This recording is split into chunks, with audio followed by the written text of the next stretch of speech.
ईशावास्यदं सर्वं यत्किंच जगत्यां जगत् तेने तक्तेन भुंजिता मा गिदः कस्य सिद्धधनम्।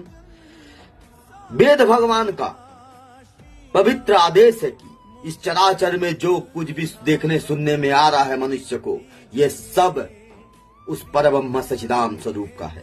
और मनुष्य को यह आदेश दिया है कि इस संसार में जो भी कुछ भोग पदार्थ है उसे भोग के लिए नहीं, सिर्फ कर्तव्य मात्र के लिए पालन करना चाहिए। और ये मनुष्य जो नहीं हम लोग को भोग पदार्थ के लिए नहीं बना, अपितु भगवान के चरण में अर्पित करने के लिए बना है। और ये वेद भगवान का सख्त आदेश मनुष्य के दिया है। तो जय श्री राधे।